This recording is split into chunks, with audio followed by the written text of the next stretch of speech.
Hi, I'm Dr. Tom Muha. I'm the director of the PROPEL Institute. Today, you're going to learn how to use the PROPEL Toolkit.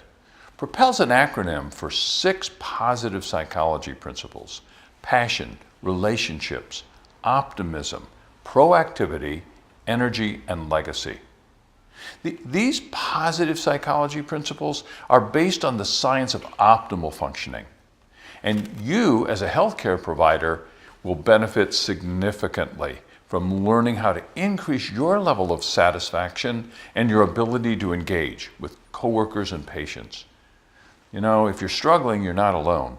46% of physicians on a WebMD survey reported having symptoms of burnout. 66% of nurses on a Cronus survey said they too are experiencing burnout. It's really challenging to be a healthcare provider these days. That's why we created the PROPEL Toolkit. You're going to go through a process of learning, where am I now? Awareness of where you stand on each of these 6 principles. Then, what does optimal look like? How can I elevate to a higher level of functioning? Then, behaviors. What specifically do you need to do in order to up your game? And finally, practice, because it's the deliberate practice that's going to enable you to really learn to put these principles into your life. So, welcome to the PROPEL Institute. Let's get started with the PROPEL Toolkit.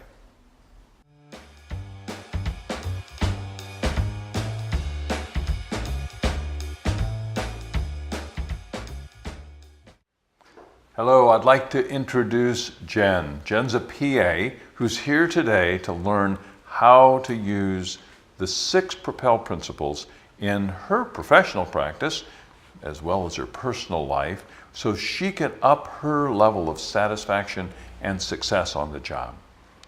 Hi, Jen. Hi, Dr. Muha. So I'd like to know, first off, what do you hope to get out of this?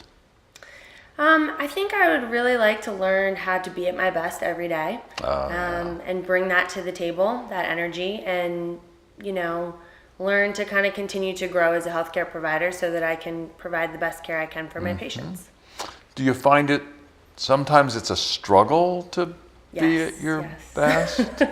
Yes, that came out way too easily, but I really do, you give a lot in healthcare, and I think you can get burned out really quickly. So it's hard to know where to recharge and how to recharge so that you're continuing to kind of bring your best every day. So it sounds like you've really got some passion for wanting to be a really great healthcare provider, but you're also very aware of how challenging it can be. Yes, definitely. We're going to teach you some specific skills, 6, the PROPEL principles. Awesome. Passion, relationships, optimism, proactivity, energy, and legacy.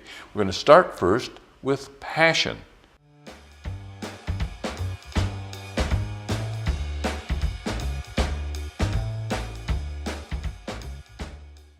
So you've already got a lot of passion, and what passion is doing is enabling you to stay engaged. But you may have noticed your passion goes up and down as the day goes on. What is your experience of passion levels? Well, I definitely think that, helping other people and learning about medicine and the human body are kind of passions that resonate with me as well as all of my teammates in healthcare. And sometimes I think that kind of falls by the wayside, like you said, because you get caught up in the day-to-day, the hustle and bustle, the pressures, and you don't also often feel like you're engaging the way that you had always imagined you would. That's exactly it, isn't it? The external pressures and challenges pull us off of our being at our best. That's exactly what happens to people. So the way to counteract that is to have much more awareness of your internal values. What's most important to you? Because that's a constant. That's not blowing you this way or that way. That's what's solid about this is what I stand for, this is what I won't stand for. It really gives you a real strength in your character to know what it is that you're passionate about. So passion comes from the ups and downs in your life. And it's out of those experiences that we do learn what is important, what is valuable. We take those lessons from those ups and downs. So let's get started with the first exercise. Okay. We're going to do the very first exercise, which is called peaks and valleys. This is designed to help you identify 3 or 4 of the most exciting, best experiences of your life, and 3 or 4 of the worst, the lowlights, the worst experiences you might have had. So what I'd like you to do is, when you look at the toolkit, you'll see there's a line from when you were born to today. Go through that line and just mark it off in 5 or 10 year increments, and then reflect back. What was the most significant thing that happened to me at that stage of my life? 3 or 4 things that were great, 3 or 4 things that were a struggle. Questions? Does it matter what kind of events they are? I mean, is it just all life events, personal, work related? The ones that are most profound, the Okay. ones that had the biggest emotional impact on you. Okay. Positive and negative. 3 or 4 positive, 3 or 4 negative. Wonderful. Okay, go.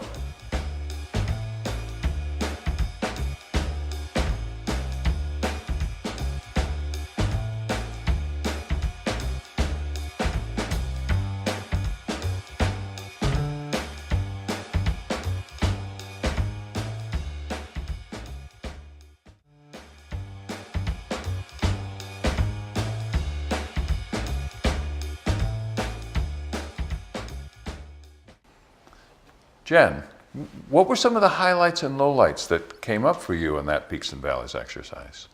Well, it was really interesting. I hadn't really thought about my life on a continuum like this before. And so I started very young, about 6 or 7. I could remember going to school and loving loving my teachers and loving learning. And then as I kind of thought from there were some positives, there were some negatives. My mom, got sick for the first time. That was a tough time in my life. And then, going to college and, I got to win a national championship and have some really good feelings there. So it was a lot of ups and downs, but it was nice to reflect on all of that. And what's important is all those emotions that went with that. Very powerful emotions, weren't they? Yes, definitely. That's going to take us to the next exercise, which is drilling down into each of those events that have happened to you. Okay. So in exercise 2, I'd like you to write down what was the event and the feelings, all those emotions you were describing. And then why was that meaningful? What did you get out of it? Like that school experience, love of learning. And then a key value, 1, 2 words. If you have trouble finding the right word, go to page 6. There's a whole list of words that you can choose from. So maybe something you come up with, maybe something that you find on that list. Are you ready to go? Sounds good. Great.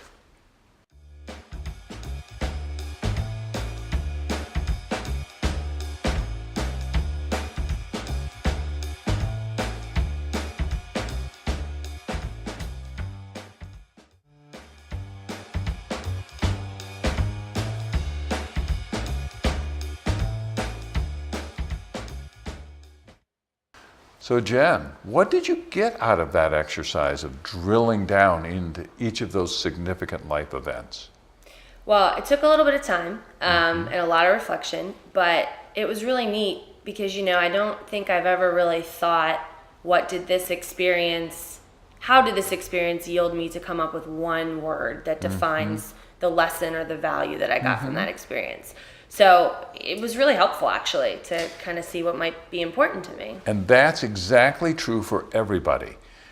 We forge these values, but they're under the surface of our awareness, that we have these very profound experiences, but around which we forge what's really important to us, but we're not really aware. So that was the whole point of this, to increase your awareness. and then to synthesize that into one word. Think of that one word as like an icon on the computer. You click on it, and then the whole program runs. Okay. All right? So now what I'd like you to do is go to the next exercise, write down the word that reflects most strongly each of those core values that you have, Okay. and then what's the program that runs. So it might be learning, and then why is that meaningful to you? For example, why is learning meaningful? Learning is what kind of drives me to get up every day and do whatever job I'm doing. The opportunity to kind of be curious and grow my mindset. Oh, there you go. So I love learning because I get motivated to get up and be curious and discover something new every day. Yeah, perfect. Please complete exercise 3 with all of those core values that you have. Then go on to exercise 4. How often, with learning, for example, do you have that opportunity? Think of it on a 1 to 10 scale. If you have the opportunity to learn something new every day, that would be a 10. Okay. But if you're not learning anything, if things are pretty stagnant right now, that would be a 1. Probably it's going to fall out somewhere on that continuum. Okay. All right, are you ready to go? All set. Go.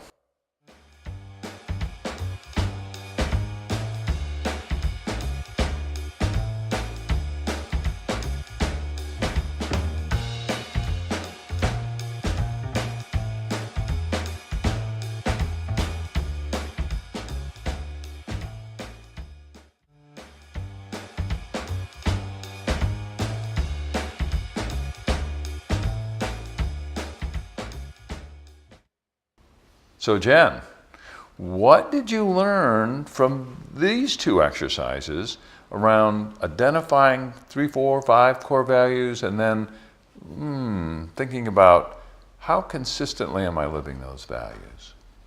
Well, picking one word was very hard. Yeah. But kind of drilling down to that one word really helped me focus on what the value was. And then when I thought about that value and how often I'm really feeling it in my life, I was kind of surprised at some of the results. So it was... Surprised? Yes. How so? So one of my core values was fun, and finding just fun in daily life. And, Yeah. you know, I rated that around a 4, which... Oh. 40% doesn't sound good. So, assuming I probably need a little more fun in my life. Yeah. Especially with that work-life balance. Yes. As you're aware, the whole goal here is to maintain a high level of well-being so you don't burn out. Well, yeah, not so much fun, consistently bringing that into your life, that can impact you over time. Yes. Well, that's what I'd like you to do next. Write down, how does not having enough fun every day, how is that impacting me? And then I'd like you to pivot and go to the next exercise and say, what would it look like, willpower, what would it look like if I were living my values more consistently? If I were a 7, 8, 9 every day, what would that look like? This is your ideal self, your ideal life. Are you ready to do that? Yes. Go.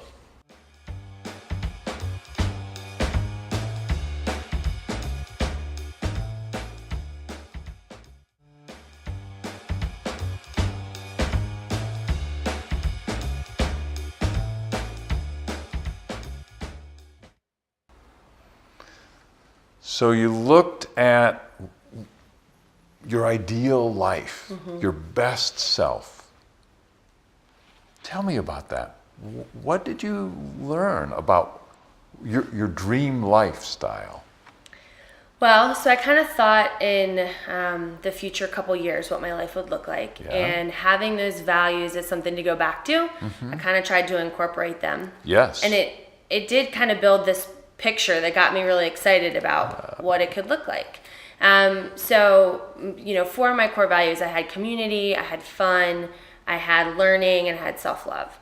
So when I looked at, you know, my residency program that I'm starting this coming year, I kind of just saw myself in the hospital working, engaged with patients in the OR, learning a lot, being my own best supporter, feeling good every day, building those relationships with my patients, with my team members, with my coworkers, and kind of just spiraling up, having more opportunity to learn and grow and enjoy what I do every day and having some fun with it. So that is so perfect, because you can see you identified all those values and how they're going to reflect in a life that's going to be very satisfying to you and allow you to engage with your patients, your coworkers in such a satisfying way.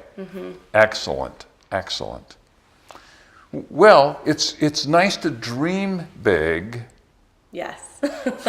But then where the rubber meets the road is in changing behaviors. Okay.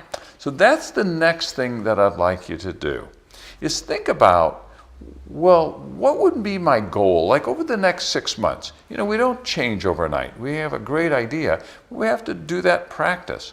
So what behaviors would you like to practice that would be the ones that led to that ideal outcome? Okay. So you're not going to get there completely in 6 months, but give it, what are the initial steps that put me on that pathway? So that would lead me to living that life that I'm That's dreaming right. about. Okay. That's it, exactly. Okay. Ready? Yes. Go.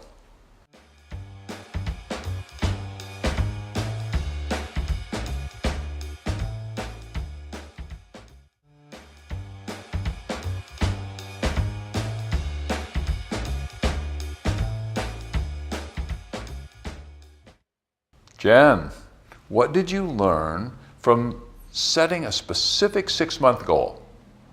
I learned that it's kind of tough to think about what you actually want to happen, but I focused on being a competent provider and feeling really comfortable taking care of sick patients, getting comfortable in my environment, and really engaging with my healthcare team. Okay, that's great, except engaging isn't exactly a behavior I can see. I understand the concept, but if I saw you using behaviors that led to increased engagement, what would I actually see?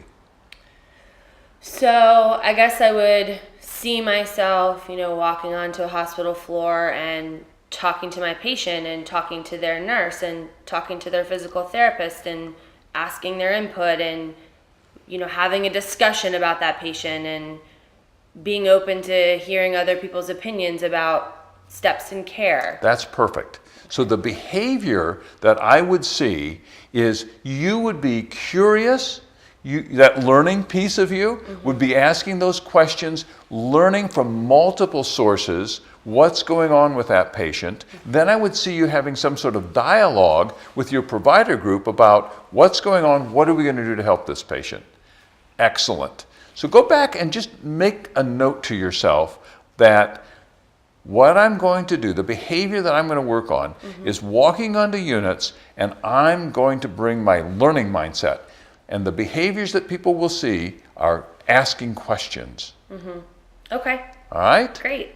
Now, you've actually done the first part of what we call WHOOP. WHOOP is an exercise that greatly enhances the probability that you'll achieve the goal. You'll do what you're supposed to do. Most change efforts fail. Think of New Year's resolutions. Yeah. They don't last very long. They tend not to. But there's some research called WHOOP that shows this dramatically improves the chances you will achieve your goal. Okay. So WHOOP stands for what's the wish? What will it look like? The outcome, how will it feel when you get there? The obstacle within you that might hold you back, and then an if-then plan. That's the P in WHOOP. Okay. So you've got the behavior that you want to see. So if you're doing that, if you're asking all those questions, if you're putting your heads together with your colleagues to come up with a diagnosis and treatment for your patients, how are you going to feel? I'm going to feel really good. I'm going to feel happy. I'm going to feel optimistic. I'm going to feel excited. I'm going to feel challenged, and probably going to feel proud of my team coming together and working Exactly. through difficulties. Exactly. That's what engagement is, isn't it? And that's what we're trying to get to happen on units, is pull people together, put their heads together, come up with the best diagnosis and treatment, which then leads to optimism and hope that we can do something to help this patient. Perfect. Great. That's great. So I want you to do WHOOP. So you've got the wish, the outcome is there. You know how it's going to feel like I'm a part of a team that's making a difference. Obstacle. You know, we all have that little voice within us. Some people call them gremlins. That, it pulls us down, not so sure, not so confident. Right. What is the gremlin that might hold you back from walking on that unit, asking those questions? I think an obstacle for me would probably be self-doubt.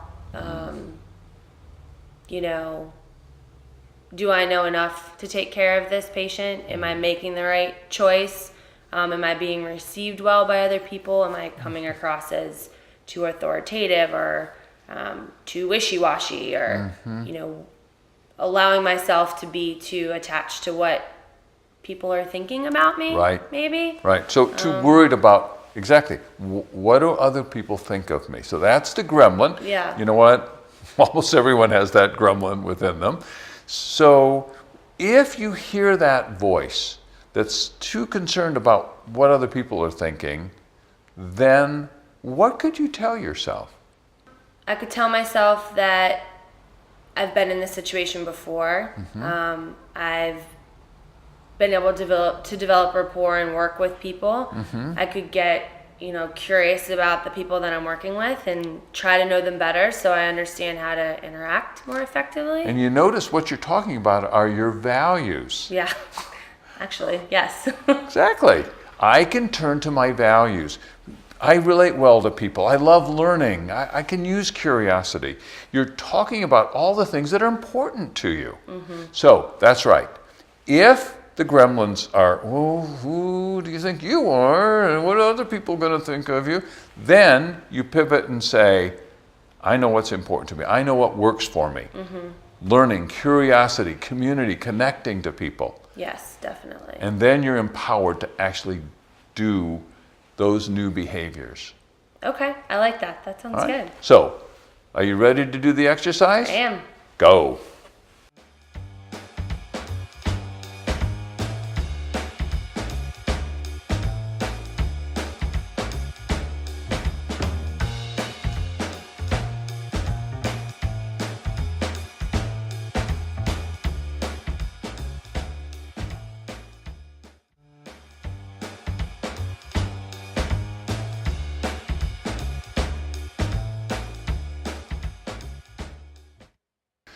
Jen, what did you learn from doing the WHOOP exercise?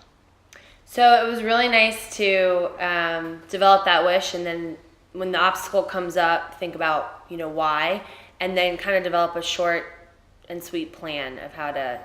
So what's your if-then statement? So my if-then was, if I start to have self-doubt and I start to, you know, get into that peace of mind or area where I'm thinking, what are people thinking about me, and do I know, feeling unsure, then I'm going to go back to my core values: community, fun, learning, and I'm going to try to change how I'm thinking. So I'm going to be curious about other people. I'm going to try to connect with other people, use my community to remind me that I've done this before. So let's shorten that up. Okay. If I have self-doubt, then I'm going to tell myself, I know how to have community. I know how to be curious. I do well when I. So try that again. Okay. So if I have self-doubt, then I will be curious about the people I'm around. I'll use my community for support, and I will be positive in my expectations for the outcome. That's great. Okay. That's great. See, that's short and sweet. You can use that as a little mantra. Okay. Not so many words, you tighten that up. It's funny that you mentioned community, because you know what? you're very tuned in to where we're going to go next in Propel, which is relationships. And you're not alone. We all need support. We all need to have collaborative relationships in order to be able to get the support we need to actually stick to things. Because it is those other people that can pull us off or keep us on track. Absolutely. So the next segment is going to teach you exactly how to do that. Awesome.